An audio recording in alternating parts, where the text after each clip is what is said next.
సువార్త విశ్వసించిన బిలీవర్స్‌గా మనం అందరం కూడా సువార్త పట్ల ఎటువంటి అవగాహన ఉండాలి. సువార్త దేవుడు అప్పగించిన పని. ఓకే. మనము దేవుడిని వేడుకోవాలి. కోతకి పనివారిని పంపించమని.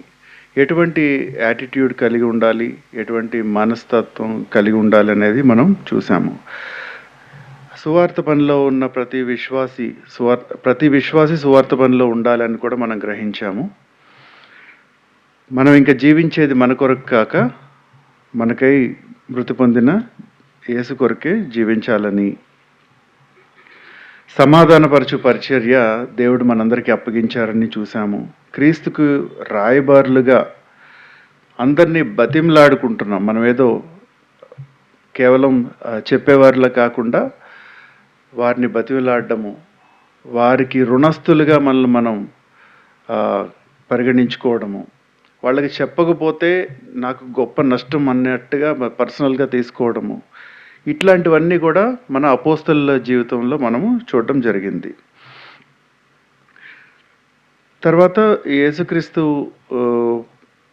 శిష్యులకి చెప్పిన ఆజ్ఞ ఏంటంటే, మీరు సమస్త లోకానికి మీరు సువార్త ప్రకటించాలి, వాక్యాన్ని ప్రకటించాలి, శిష్యులుగా చేయాలి.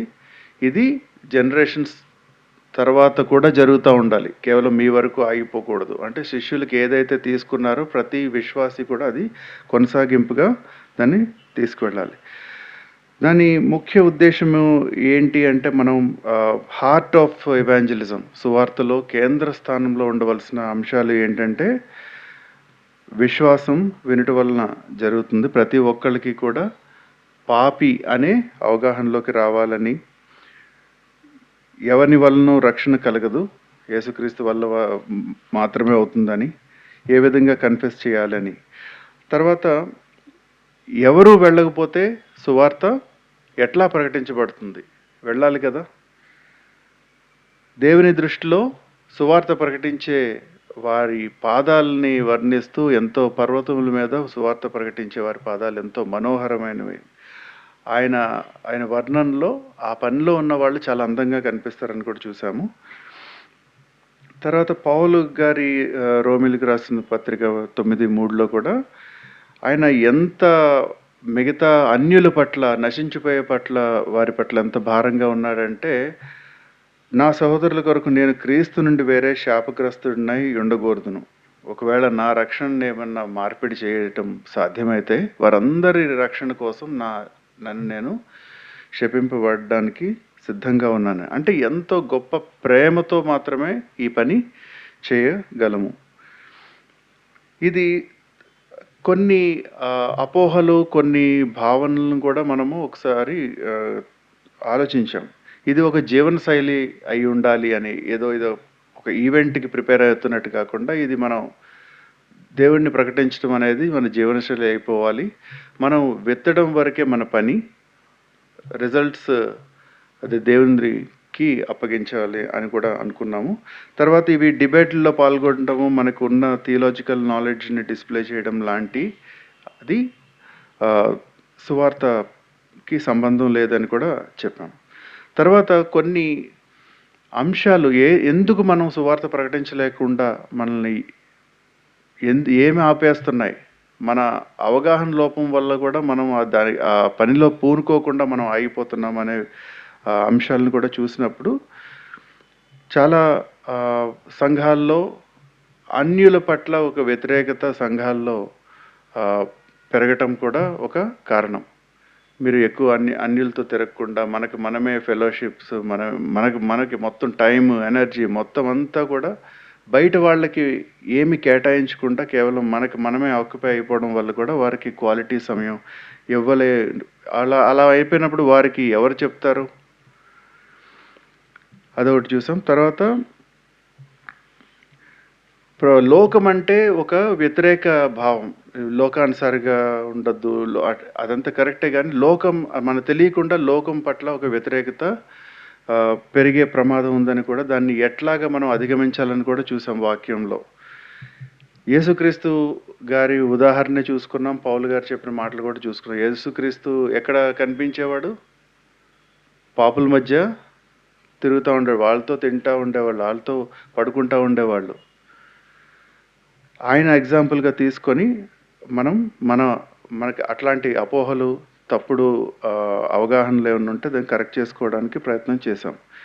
శాస్త్రులు, పరిసయ్యులు కూడా చూసి ఇద్దరు పాపులను చేర్చుకుని వారితో కూడా భోజనం చేయుచున్నాడని సణుక్కున్నారు. సో తర్వాత పౌలు కూడా 1 కొరింథీ 5:9లో వివరణిస్తారు. ఈ లోకపు జారులతోనైనను, లోభులతోనైనను, దోచుకుని వారితోనైనను, విగ్రహారాధికులతోనైనను ఏమాత్రం సాంగత్యం చేయవద్దని కాదు. అలాగైతే మీరు లోకం నుండి వెళ్ళిపోవలసి వచ్చును కదా. అంటే మనకి ఒక బాధ్యత ఏంటంటే మనం లోకంతో సంబంధం ఉండాలి. లోకులకి వారి జీవితాల్లో మార్పుకి ఒక కారణం కింద ఉండాలి అంటే వారితో రిలేషన్షిప్ కలిగి ఉండాలి. అలాగే కొన్ని వచనాలు ఏవైతే లోకానికి అంటుకోకుండా ఉండాలి అనే దాని మీద కూడా వివరణ ఇచ్చాం. అది ఎటువంటి సందర్భంలో చెప్పబడింది అని. కాబట్టి మనం ఎక్కువగా దేవుణ్ణి ప్రకటించాలి. ఎవరికి ప్రకటించాలి? అన్యులకి. కాబట్టి అలాంటి అవకాశాల కోసం మనం అలర్ట్గా ఉండాలి. తర్వాత ఇంకొక అంశం ఏంటంటే, ఇది కేవలం కొంతమందికి ఇచ్చిన ఆత్మవరం. అది చర్చ్ స్థాయిలో వారికి ఒక ప్రత్యేక గిఫ్ట్ ఉన్నవారిని డెఫినెట్గా చర్చ్ వారిని గుర్తిస్తుంది, ఎవాంజలిస్ట్గా గుర్తిస్తుంది. అయితే వారు సంఘం అంతటిని కూడా ఎవాంజలిజంలో ట్రైన్ చేయటము, ఆ సంఘం తరపున ఎవాంజలిజం బాధ్యతలు తీసుకోవడము, ఇట్లాంటివన్నీ చెయ్యాలి. కేవలం ఆయన ఒక్కళ్ళే చేస్తారు, మిగతా వాళ్ళందరూ మనం అవసరం లేదనే భావన కాదు. ఇది ఒకటి అర్థం చేసుకోవాలి. తర్వాత ఇంకొక కారణం ఎందుకు మనం సువార్త వైపు వెళ్ళలేకపోతున్నాము అంటే, క్రీస్తును వెంబడించాల్సినందుకు చెల్లించే మూల్యం మనకి అర్థం కాకపోవడం. మనము క్రీస్తుని వెంబడించే వారిగా ఉన్నప్పుడు లోకంతో విరోధం ఉంటుంది. అయిన వాళ్ళతో కూడా క్రీస్తుని గురించిన విభేదాలు ఉన్నప్పుడు మన రిలేషన్స్, మన ఫ్రెండ్షిప్స్, మన రిలేటివ్స్ మధ్య కూడా దెబ్బతినే అవకాశం ఉంది. అయినా సరే మీరు వెనుక తిరగొద్దు అని, మీరు అలాగ సిగ్గుపడే వాళ్ళైతే నన్ను వెంబడించడానికి మీకు అర్హత లేదు అని కూడా ప్రభువు చాలా స్పష్టంగా చెప్పారు. అంటే ఇలాంటి అపోజిషన్ కూడా సువార్తకి ఉంటుంది. కాబట్టి ఇవన్నీ మనం అర్థం చేసుకోవాలి. ఇలాంటివి ఉంటాయి అని తెలిసి కూడా మనము సువార్త పనిలో, వాక్యం ప్రకటించే పనిలో కొనసాగే వారం కింద ఉండాలి. తర్వాత మనం ఎవరినో సువార్త పరిచయం చేయగానే వాళ్ళు మారకపోతే మనం నిరుత్సాహపడకూడదు. మనం కేవలం విత్తేవాళ్ళం. ఒక 4-5 మనలాంటి వాళ్ళు చెప్పిన తర్వాత ఆరోసారి మారతారేమో మనకు తెలియదు. మనం విత్తడము, నీరు పోయటము, రకరకాల మందికి ప్రభు అప్పగిస్తూ ఉంటాడు. ఆ వ్యక్తి పట్ల ప్రభువుకి ప్రణాళిక ఉంటుంటుంది. అలాగే చాలా సింపుల్ వర్డ్స్లో, చాలా సింపుల్ మన పరిధిలోనే మనం ఎలాగా దేవునికి సాక్షులుగా ఉండొచ్చు అని సమరయ స్త్రీ, ఆంద్రేయ వంటి ఉదాహరణల ద్వారా కూడా మనం చూసాం. తర్వాత ఏమి చెప్పాలి, మన దేవుడిని ప్రకటించాలి, వాక్యం ప్రకటించాలి అంటే అందులో అన్యులకి తెలియని అంశాలు ఏంటి, వాళ్ళకి విలువైన అంశాలు ఏంటి అనే దాని మీద కూడా మనము దేవుని ప్రేమ, యేసుక్రీస్తు వారి శిలువ బలియాగము, అక్కడ మనం నీతిమంతులుగా తీర్చబడడం, విశ్వాసం అంటే ఏంటి, ఎట్లా విశ్వాసాన్ని ప్రకటించాలి, ఇట్లాంటివన్నీ చెప్పాము. తర్వాత సువార్త వల్ల అందరికీ ఒక అడ్డంకిగా ఎందుకు ఉంటుంది, సువార్త ఒక అడ్డంకిగా అన్యులకు ఎందుకు అనిపిస్తుంది, అందులో కూడా మనం చాలా చూసాము. ఒక శక్తి అంటే వాళ్ళకున్న తప్పుడు అభిప్రాయం వల్ల కూడా వాళ్ళు రిజెక్ట్ చేసే అవకాశం ఉంటుంది. నా స్వనీతి, నేను చాలా మంచివాడిని, నాకు ఎవరి సహాయం అవసరం లేదనే ప్రైడ్ ఉంటుంది. ఇందులో ఏమి చేయకుండా ఎంత గొప్ప వరం మనకెట్లా వస్తుంది అనేది కూడా ఒక అవిశ్వాసం కూడా వారికి ఉంటుంది. రకరకాల అడ్డంకులు అయితే వారందరికీ ఉంటాయి. అయితే ఇవన్నిటిలో కూడా దేవుడి వైఖరి ఎలా ఉంటుంది? దేవుడు ఆయన ఏమన్నా విసిగిపోయి మొత్తము మన మీద ఏమన్నా పనిష్మెంట్ తీసుకొస్తున్నారా అంటే దేవుడి వైఖరి ఏ విధంగా ఉంది దేవుడిని అనే అంశాల్లో మనం చూసినప్పుడు ఆయన ఆయనకి లోబడనొల్లని ప్రజల వైపు చేతులు చాచి చూచేవాడి కింద ఉంటున్నాడు. తనను దర్శించడానికి ఏమాత్రం యోగ్యత లేని వాళ్ళకి ఆయన దర్శనం అనుగ్రహిస్తున్నాడు. ఎప్పుడు కూడా ఆయన ప్రజలు ఆయన దగ్గరికి రావడానికి అనేక అవకాశాలు ఇస్తున్నాడు. లోకానికి తీర్పు ఎందుకు తీర్చేయట్లేదు? వెంటనే తీర్పు తీరిస్తే లాస్ట్ చాప్టర్కి వెళ్ళిపోతాం మనం. ఎందుకు తీర్చకుండా ఇంకా సమయం ఇస్తున్నాడు అంటే అనేకులు ఆయన రాజ్యంలోకి రావాలన్న ప్రణాళిక చొప్పున వీలైనంత మంది ఎక్కువ మంది సత్యాన్ని తెలుసుకొని జీవితాలు మారాలి అన్న అంశాలను బట్టి దేవుడు ఆయన తీర్పునంతా కూడా డీలే చేస్తున్నాడు, పోస్ట్ పోన్ చేస్తున్నట్టుగా కూడా చూస్తూ ఉంటాం. తర్వాత ఆయన ఎవరన్నా వ్యక్తి విశ్వసించాలంటే కావలసిన విశ్వాసాన్ని ఆ పరిమాణ క్రమం చొప్పున వారికి కావాల్సినంత విశ్వాసాన్ని ఆయనే సప్లై చేస్తున్నట్లుగా కూడా మనం చూస్తూ ఉన్నాం. ఇవన్నీ అంశాలు కూడా మనము అంతకుముందు 2 వారాలు మాట్లాడినప్పుడు ఇవన్నీ చూసుకున్నాం. ఈ వారం మనము 3 విషయాల మీద మనము ధ్యానం చేద్దాము. ఇవన్నీ కూడా ఇప్పటి వరకు చదివినవి ఒక అవగాహన, ఈ సువార్త యొక్క ఫ్రేమ్వర్క్ ఏ విధంగా ఉంటుంది, మొత్తం దాని మెకానిక్స్ అంతా చూసుకున్నట్లయితే ఆ సువార్త వాక్య ప్రకటన జరిగేటప్పుడు ఒక అన్యుడికి తెలుసుకోవాల్సిన వాళ్ళు వాక్యం వినేటప్పుడు వారిలో జరిగే డైనమిక్స్ ఏముంటాయి అనే దాని మీద మనము ఈసారి చూద్దాం. డైనమిక్స్ అంటే మనము చెప్పే పని, మనం వింటున్న వాక్యం ఎలా పనిచేస్తుంది, పని చేయడానికి గల కారణాలేంటి, సానుకూల అంశాలేంటి అని మనం చూసినట్లయితే అక్కడ కూడా దేవుడు లేనిదే పని జరగదు. మనము యోహాను సువార్త 16వ అధ్యాయము 8 నుంచి 11 చూద్దాం. ఇది యేసుక్రీస్తు ప్రభువారు పలికిన మాటలు. ఆయన వచ్చి పాపమును గూర్చియో నీతిని గూర్చియో తీర్పును గూర్చియో లోకమును ఒప్పుకొనజేయును. లోకులు నా యందు విశ్వాసం ఉంచలేదు గనుక పాపమును గూర్చియో నేను తండ్రి యొద్దకు వెళ్ళుట వలన మీరిక నన్ను చూడరు గనుక నీతిని గూర్చియు ఈ లోకాధికారి తీర్పు పొంది ఉన్నాడు గనుక తీర్పును గూర్చియు ఒప్పుకొనజేయును. ఆయన వచ్చి అంటే ఆయన అంటే ఎవరు? పరిశుద్ధాత్మ దేవుడు. తండ్రి దగ్గర నుండి పరిశుద్ధాత్మ దేవుడిని మీ మధ్యకి పంపుతాను అని ఆయన ఏం చేస్తారు?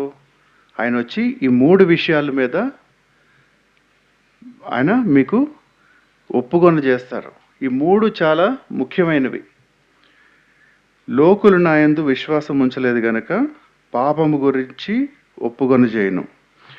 ఇప్పుడు ఒక వ్యక్తికి వాక్యం వింటున్నప్పుడు నేను పాపిని అనే విషయం అర్థం కావాలి.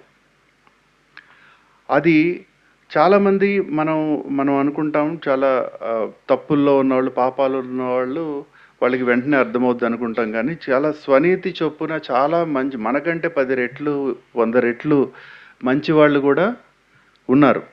వారి సమయాన్ని మొత్తం పేదలకి ఇవ్వటం, వారికి ఉన్న అంతా కూడా పేదలకి ఇవ్వటం, వాళ్ళు శాయశక్తిలా మంచిగా ఉండడానికి ప్రయత్నించే వాళ్ళు కూడా ఉన్నారు.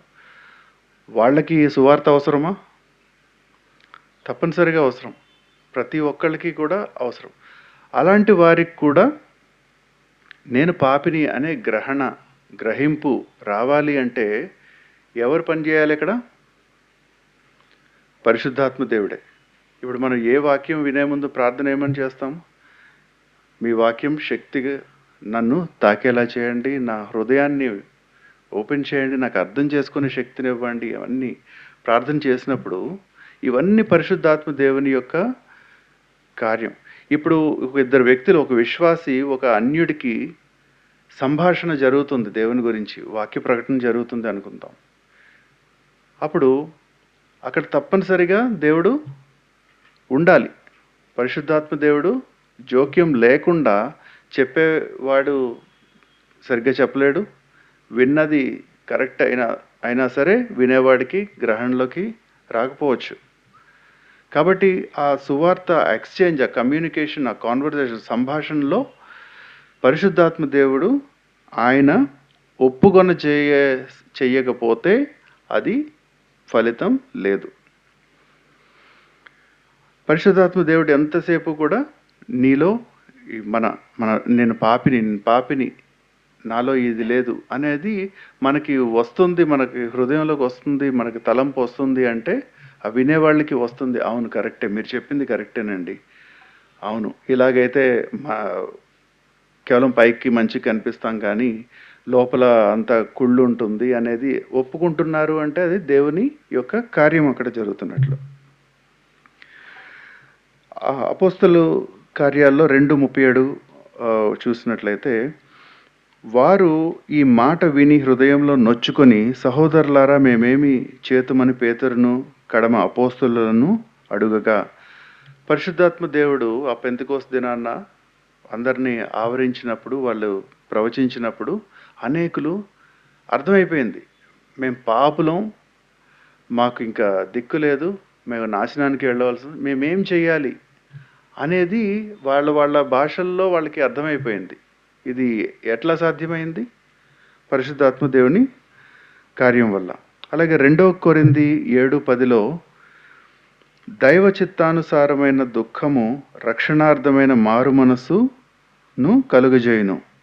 ఈ మారు మనసు దుఃఖమును పుట్టించదు, అయితే లోక సంబంధమైన దుఃఖము మరణమును కలుగజేయును. ఇది పౌలు గారు సంఘానికి ఉత్తరం రాశారు. ఆ ఉత్తరం చదువుకున్న తర్వాత వారిలో గొప్ప దుఃఖం మొదలైంది. అది అక్కడ డైరెక్ట్ కాన్వర్జేషన్ కూడా కాదు, ఆ ఉత్తరం చదివి కూడా వారికి వారున్న పరిస్థితి అర్థమయ్యి వారి హృదయం, వారి దైవ చిత్తానుసారమైన దుఃఖము వారికి కలిగింది. అలాంటిది దానివల్ల రక్షణార్థమైన మారు మనస్సు అనేది కలుగు చేస్తుంది. అయితే మీలో ఇది ఇలాంటి దుఃఖం వచ్చిందని మొదట నేను అంత విచారపడలేదు, ఎందుకంటే అది మిమ్మల్ని రక్షణలో తీసుకువెళ్తుందని పౌలు అక్కడ కంటిన్యూ చేస్తూ ఉంటారు.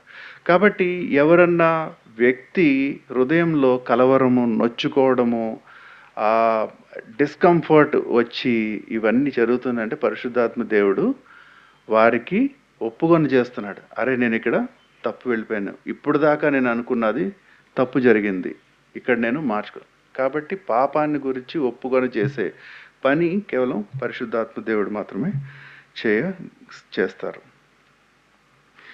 కాబట్టి తర్వాత నేను తండ్రి యొద్దకు, మళ్ళీ యోహాను 16లోకి వద్దాము, 2వ సెంటెన్స్. నేను తండ్రి యొద్దకు వెళ్ళుట వలన మీరిక నన్ను చూడరు గనక నీతిని గూర్చి ఒప్పుకొని చేయను. ఇప్పుడు నీతి, మొదట పాపము, తర్వాత నీతి గురించి ఏమని చెప్తున్నారు యేసు ప్రభు వారు?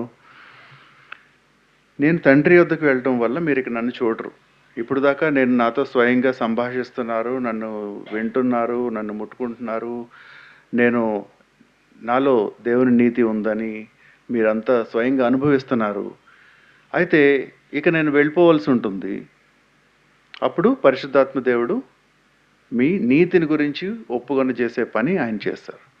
ఇప్పుడు నేను నీతిమంతుడిని ఎట్లా తెలుస్తుంది లోకానికి అంటే, దేవుడు నీతిమంతుడు కనుక నేను మళ్ళీ తిరిగి ఆయన దగ్గరికి వెళ్తున్నాను కనుక, నాలో నీతి ఉంటేనే ఆయన అంగీకరించి నన్ను స్వీకరించి పక్కన కూర్చోబెట్టుకుంటారు కనుక నేను నీతిమంతుడిని.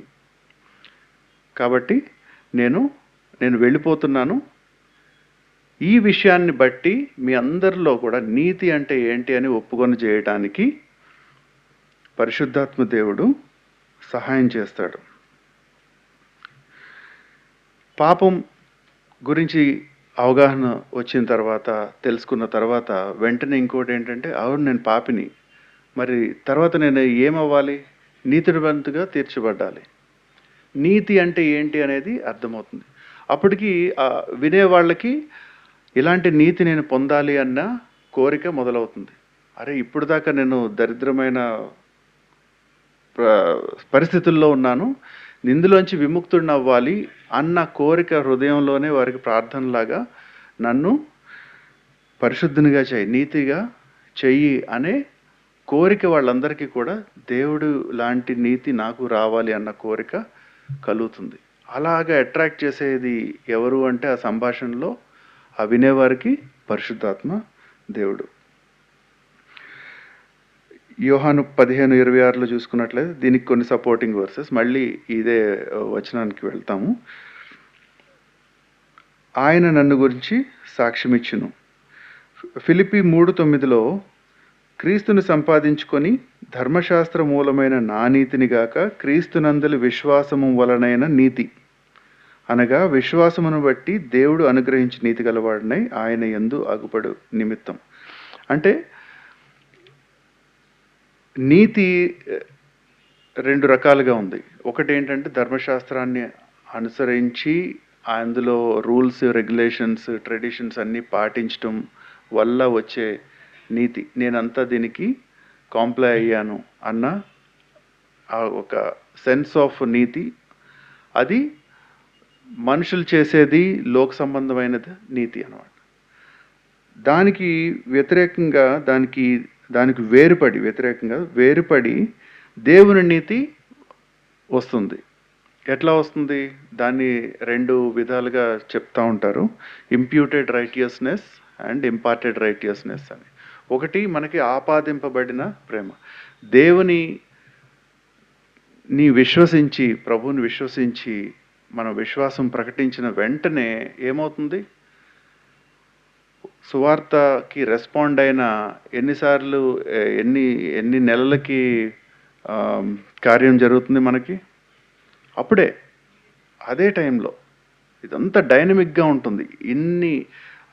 ఇన్ని అంశాలు కలిసి పనిచేస్తూ ఉంటాయన్నమాట. ఒక వ్యక్తి మారు మనసు పొందే టైంలో ఆ నీతి, నేను విశ్వసించాను, దేవుని పట్ల విశ్వసించాను, ట్రూగా నన్ను నేను కన్ఫెస్ చేసుకున్నాను, ఒప్పుకున్నాను, నా పాపాన్ని ఒప్పుకున్నాను, దేవుని నీతి కావాలి, రక్షణ కావాలని కోరుకున్నప్పుడు వెంటనే దేవుడు అనుగ్రహిస్తాడా? డిలే ఉంటుందా? దేవుడు వెంటనే అనుగ్రహిస్తాడు. అనుగ్రహించేటప్పుడు దేవుని దృష్టిలో అప్పుడు దాకా పాపిగా ఉన్నవాడు పరిశుద్ధునిగా కనిపించాలి అని అంటే ఆయనకి దేవుని నీతి ఆపాదించబడటం జరుగుతుంది. ఇప్పుడు ఏదన్నా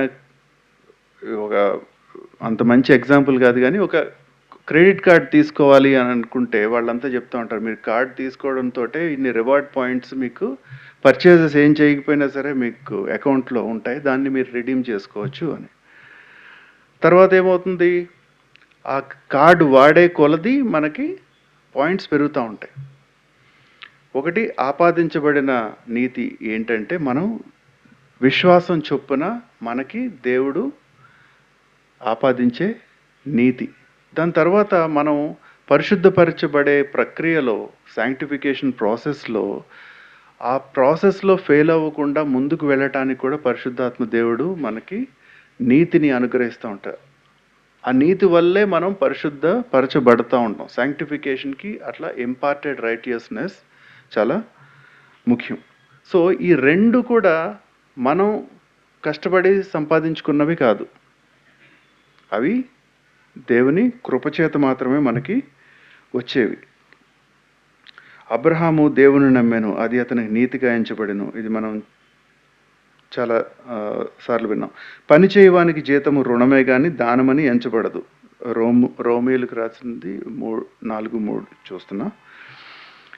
పని చేయువానికి జీతము రుణమే కానీ దానమని ఎంచబడదు. పని చేయక భక్తిహీనుడు నీతిమంతునిగా తీర్పు వాని యందు విశ్వాసం ఉంచువానికి వాని విశ్వాసము నీతిగా ఎంచబడుచున్నది.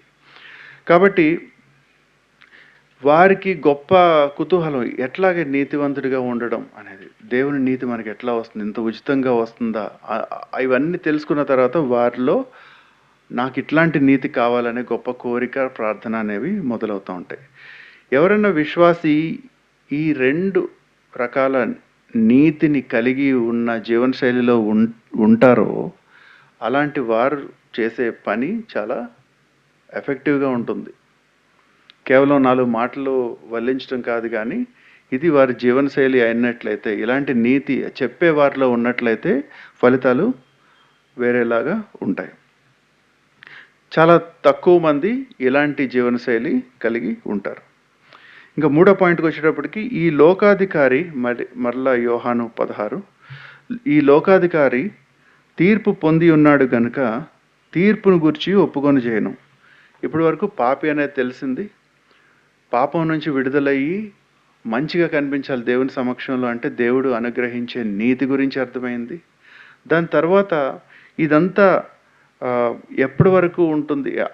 చాలామంది విశ్వాసులకి లోకంలో ఉన్న చెడుని బట్టి చాలా కలవరం. విశ్వాసులే కదా, అన్యులు కూడా చెడుని బట్టి ఎంతకాలం అండి మర్డర్లు జరుగుతున్నాయి, ఎంత అన్యాయం జరుగుతుంది, పేదలను దోచుకుంటున్నారు, ఎప్పటికీ ఇదంతా ముగింపు వస్తుంది అనేది ఒక మంచి కలవరం అయితే అందరికీ ఉంటుంది. అయితే ఈ మూడో అంశం ఏంటంటే ఈవిల్ ఏమంటాం తెలుగులో? దుష్టత్వం, చెడు అనేది ఎప్పటికీ కూడా ఉండదు. దానికి కూడా సమయం నిర్ణయించబడింది అని పరిశుద్ధాత్మ దేవుడు చెప్తాడు. ఎట్లాగా?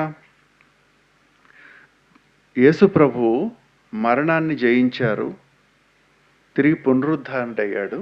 ఇప్పుడు దాకా సాతాను అందరినీ కూడా నువ్వు చచ్చిపోతావని భయం పెట్టి రకరకాలుగా మోసం చేస్తున్న టైంలో సాతాను కూడా ఓడింపబడ్డాడు.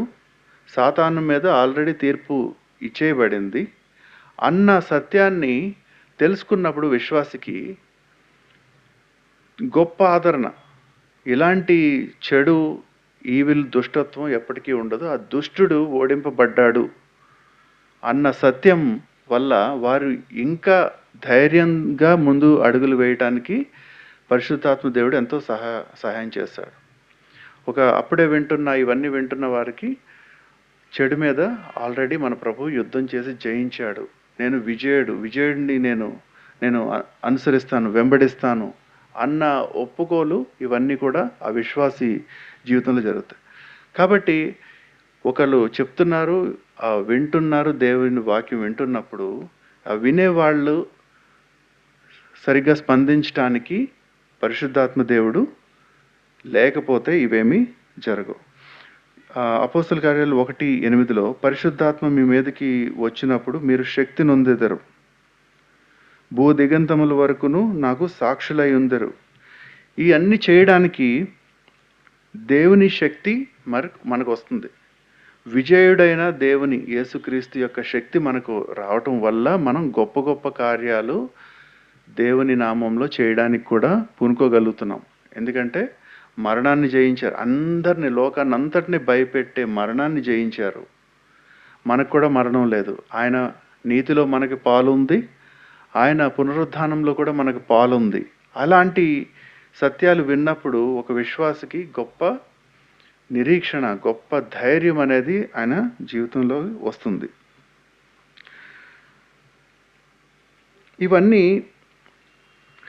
ఇవన్నీ జరగాలి అంటే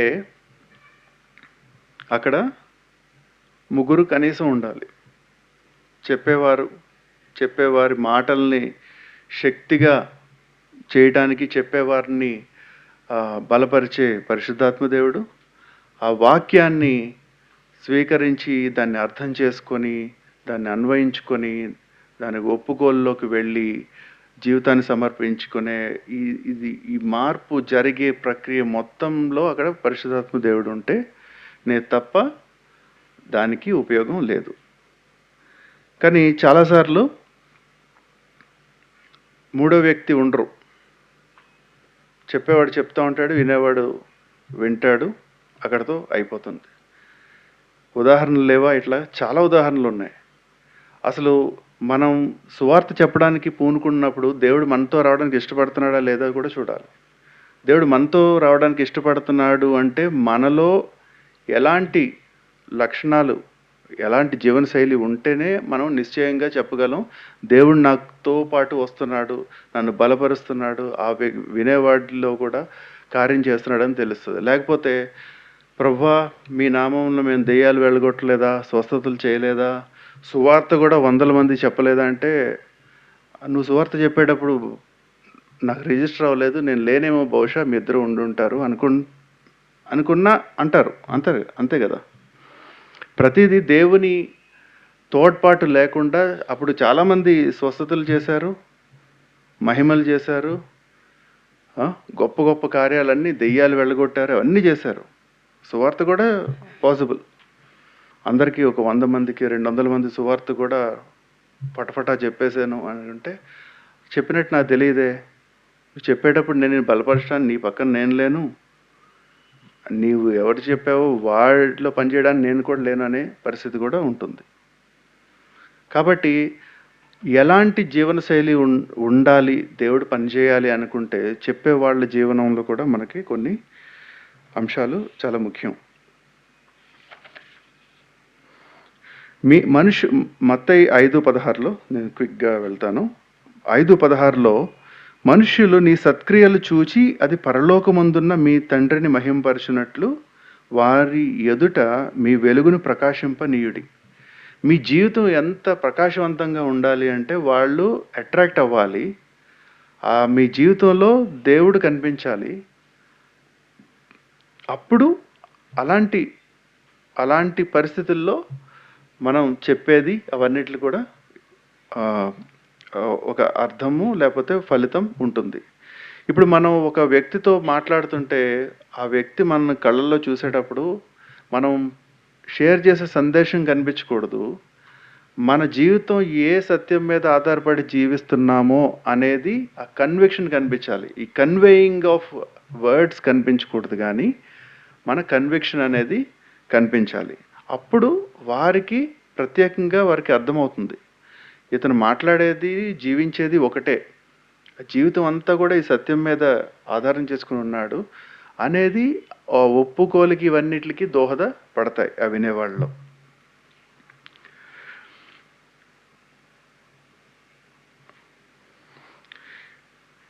తర్వాత ఎప్పటికప్పుడు మనము 2 తిమోతి 2:21 చూసుకున్నట్లయితే,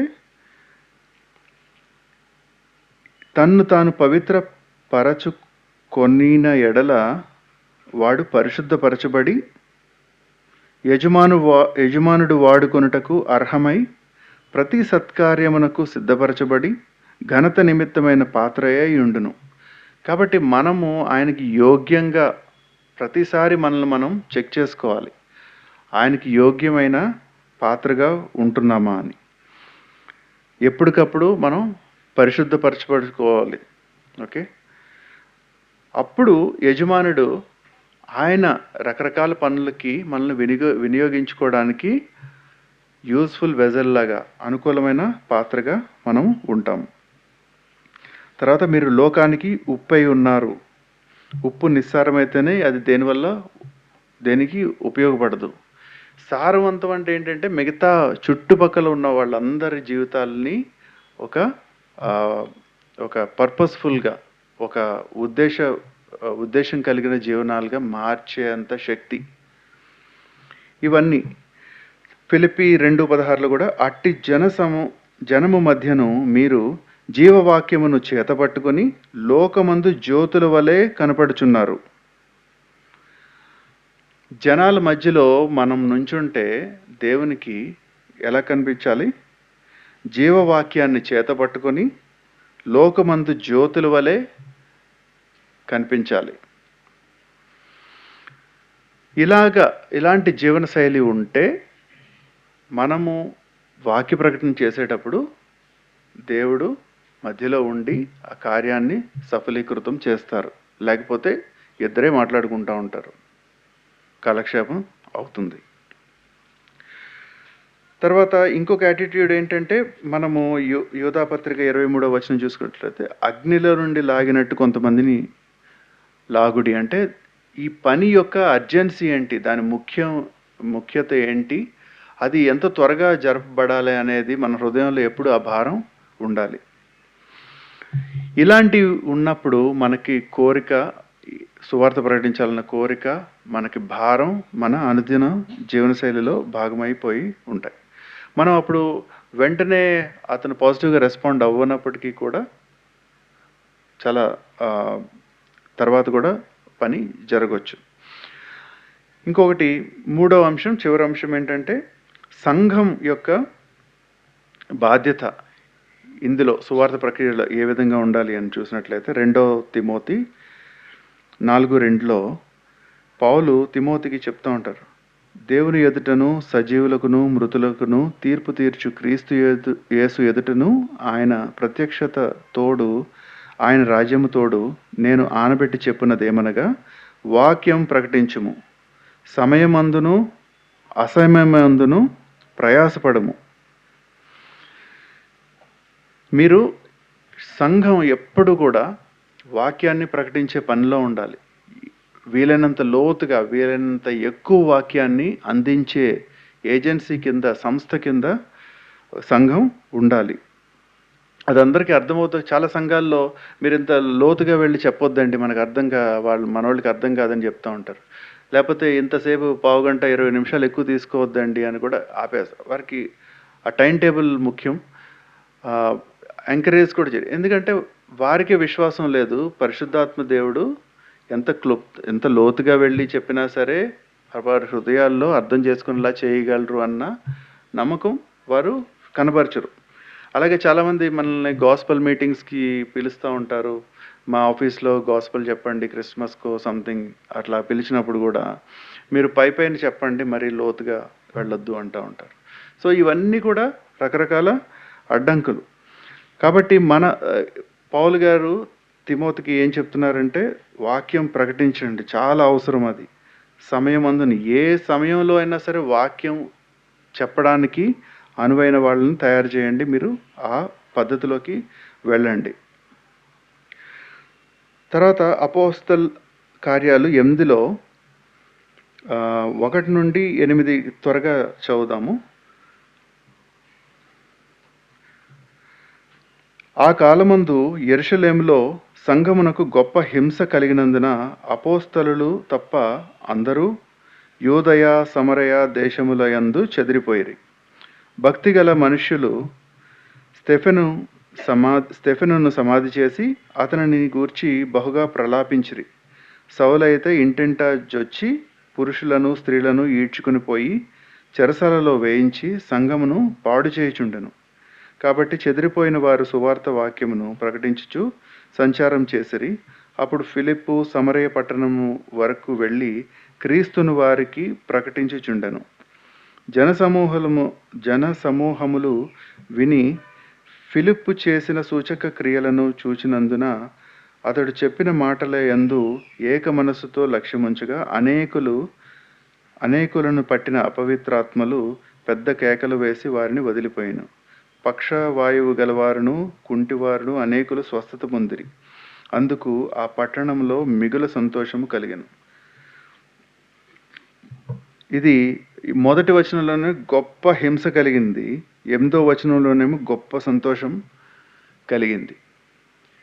గొప్ప హింసలో కూడా గొప్ప సంతోషం ఎట్లాగా సంఘం వెళ్ళింది, ప్రయాణించింది అని మనం చూసినట్లయితే అక్కడ హింస అంటే ఎటు చూసినా మనకి పర్సిక్యూషన్, హింసే. ఇంకా ఏం చేస్తున్నారు హింసలో? ఇది 8వ వచనం కదా, 8వ అధ్యాయం కదా. 7వ అధ్యాయంలో ఏం జరిగింది? స్టెఫెనుని రాళ్లతో కొట్టి చంపారు.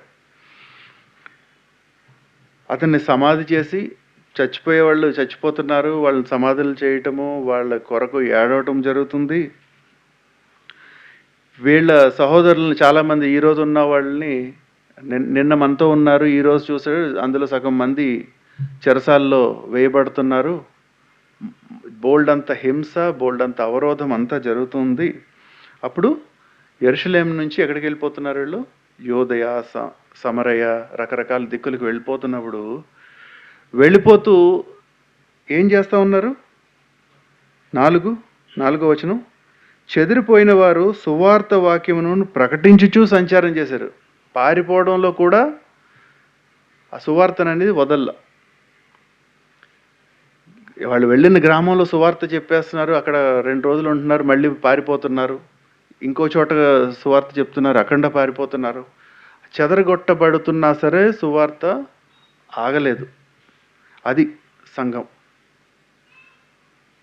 సంఘానికి హింస వస్తుందని మనం ముందే లో టోన్‌లోకి వెళ్ళిపోయి చాలా యాక్టివిటీస్ ఆపేసుకుంటాం. కానీ ఫస్ట్ సెంచరీలో జరిగినంత విగరస్‌గా అది మొదటి శతాబ్దంలో అలాంటి పరిచర్య జరిగింది. అలాంటిది బహుశా ఇప్పుడు లేదు.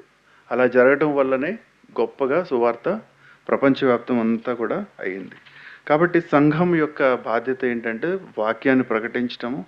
హింసలో ఉన్నా సరే, మీరు చెదరగొట్టబడుతున్నా సరే, మీలో కొంతమంది చనిపోతున్నా సరే, చెరసాల్లో వేయబడుతున్నా సరే, వాళ్ళు సువార్త ప్రకటించుచు సంచారం చేసిరి, చెదరగొట్టబడిన వాళ్ళు. ఒకసారి ఇంటికెళ్ళాక కూడా వీటిని ఒకసారి మళ్ళా చూసుకున్నట్లయితే దేవుడు మరిన్ని వివరాలు మనకి ఇస్తారు. ఆఖరిగా ఎఫ్సి 6వ అధ్యాయంలో 15 చూసినట్లయితే దేవుడిచ్చు సర్వాంగ కవచం గురించి చెప్పినప్పుడు పాదములకు సమాధాన సువార్త వలనైన సిద్ధ మనస్సు అను జోడు తొడుగుకొని నిలవబడి సమాధానపరిచే సువర్తమానం అలాంటి సిద్ధ మనసు కలిగి ఎప్పుడెప్పుడు మనం చేద్దామా ఇలాంటి ఆ సిద్ధపాటుని కలిగి సిద్ధ మనస్సు అనే జోడులు ఎప్పుడు తొడుక్కుంటాం? పనికి వెళ్ళేటప్పుడు పనికి ఉపక్రమించేటప్పుడు జోళ్ళు. అలాంటి సిద్ధపాటు ఎప్పుడు కలిగి ఉండాలని కూడా మనకి వాక్యం చెప్తుంది. సువార్త అంటే కేవలం అన్యులకి కొన్ని వచనాలు మాత్రమే కాదు, కానీ వారు మారాలంటే దేవుని వాక్యం ఏ పోర్షన్లో అయినా సరే చెప్పినా సరే సరిపోతుంది. మనకి కేవలం ఒక సాడ్ స్టోరీ ఒక మంచి స్టోరీగా అయ్యిందనేదే అదే స్టోరీ లైన్ ఉండక్కర్లా. ప్రతి సువార్తలో దేవుడు సమయానుకూలంగా ఆ వ్యక్తిని వాడుకుంటున్నప్పుడు ఆయనకి ఉచితమైన వాక్యాలు చెప్పేవాళ్ళకి ఇస్తారు, వినేవాళ్ళకి అది కరెక్ట్గా సరిపోయేలాగా. కాబట్టి మనం ఎక్కువ కాంప్లికేట్ చేసుకోని అవసరం లేదు. కాకపోతే మనం యోగ్యంగా చెప్తున్నామా లేదా అనేది మనం చెప్పేటప్పుడు దేవుడు ఉన్నాడా లేదా మనతో అనేది చాలా ముఖ్యమైన విషయం. ప్రతిదీ కూడా పరిశుద్ధాత్మ దేవుడే చేస్తారు. పాపం గురించి, నీతిని గురించి, తీర్పుని గురించి. కాబట్టి మనం దేవుని శక్తితోనే మాత్రమే మనం చేయగలం. దేవుని తోడ్పాటుతో, దేవుడి ఇన్వాల్వ్మెంట్తో తప్పించి మనం ఇలాంటివి నేర్చుకోలేము, ఇలాంటివి పూనుకోలేము. దేవుడు ఈ వాక్యాన్ని దీవించి మనల్ని కూడా ఆయన సేవలో యోగ్యమైన పాత్రలుగా చేయాలని ఆశిస్తూ ముగిస్తున్నాను. Thank you.